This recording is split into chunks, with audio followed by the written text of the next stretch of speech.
KG మటన్కి 2 table స్పూన్ల అల్లం ఎల్లిగడ్డ పేస్ట్, కొద్దిగా పసుపు, 1 table spoon salt, 1 table spoon ధనియాల పొడి, 1 గంట మిర్చి పౌడర్ అండ్ కొంచెం పుదీనా వేసుకొని బాగా కలిపేసుకోండి. ఎంతసేపు మ్యారినేట్ చేస్తే అంత ఫ్లేవర్ వస్తుంది మటన్కి. ఇప్పుడు స్పైసెస్ కోసం ఎండు కొబ్బరికాయ, కాజు, బగారాకు, బగారా పువ్వు, సాజీరా, చెక్క, లవంగ, ఇలాచి, గసాలు,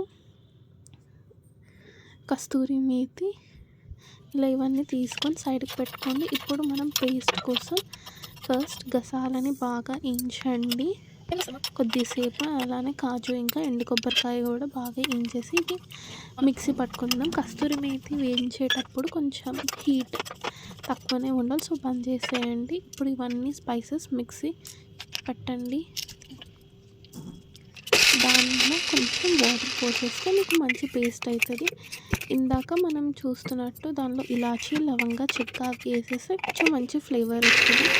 ఇప్పుడు ఒక కుక్కర్లో ఒక 5 టేబుల్ స్పూన్స్ వరకు ఆయిల్ వేసుకోండి. ఇప్పుడు లవంగా, పువ్వు, బగారాకు, చెక్క ఇవన్నీ వేసేసేయండి. ఆయిల్ హీట్ ఎక్కాక దాని తర్వాత కట్ చేసి పెట్టుకున్న ఉల్లిగడ్డలు వేయండి. ఇది బ్రౌన్ కలర్ వచ్చే వరకు ఫ్రై చేయండి. ఆ తర్వాతనే అల్లం ఎల్లిగడ్డ పేస్ట్ వేయండి. ఇప్పుడు అది మంచి వాసన వచ్చేదాకా వెయిట్ చేసిన తర్వాత ఇప్పుడు మ్యారినేట్ చేసి పెట్టుకున్న మటన్ని వేయండి. ఇంచక్క బాగా కలిపేసుకోండి మంచిగా. దాని తర్వాత పచ్చిమిర్చి వేసేసి అలా లో ఫ్లేమ్లో ఒక 20 మినిట్స్ వరకు క్లోజ్ చేసి పెట్టండి. చూడండి ఎంత మంచి వాటర్ వస్తుందో. ఇప్పుడు అలానే ఒకసారి మంచిగా కలిపేసుకోండి. ఆయిల్ తేలేదాకా మనం మంచిగా అలానే లో ఫ్లేమ్లో కుక్ చేసుకుంటే ముక్కకి బాగా స్పైసీ వెళ్తుంది. ఆ తర్వాత ఇందాక మనం చేసుకున్న పేస్ట్ అది అంతా వేసేయండి. అది చాలా మంచి ఫ్లేవర్ ఇస్తాయి. ఇప్పుడు కొంచెం వాటర్ పోసుకొని ఒక 1 గ్లాస్ వరకు వేసుకొని పుదీనా ఇంకా మంచిగా స్మాష్ చేసి కస్తూరి మేతి వేసుకోండి. అలానే లాస్ట్కి కొత్తిమీర వేసేసుకొని విజిల్ పెట్టేసుకోండి. ఒక 4 విజిల్స్ వస్తే చాలు. హై ఫ్లేమ్లోనే పెట్టేసుకోండి. ఒక 4 to 5 విజిల్స్ రావాలి.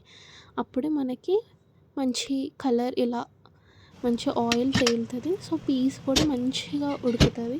సో అంతే, మటన్ ఈజ్ రెడీ. చాలా ఈజీ. అలానే మేము ఈరోజు మటన్ని చిట్టి ముత్యాల అన్నంతో సర్వ్ చేసుకుంటున్నాము. చిట్టి ముత్యాలు బగారా అన్నం చేసుకున్నాం. దీని రెసిపీ కూడా యూట్యూబ్లో పెడతాను, చెక్ చేసుకోండి. అప్పటిదాకా ఈ రెసిపీని ఎంజాయ్ చేయండి.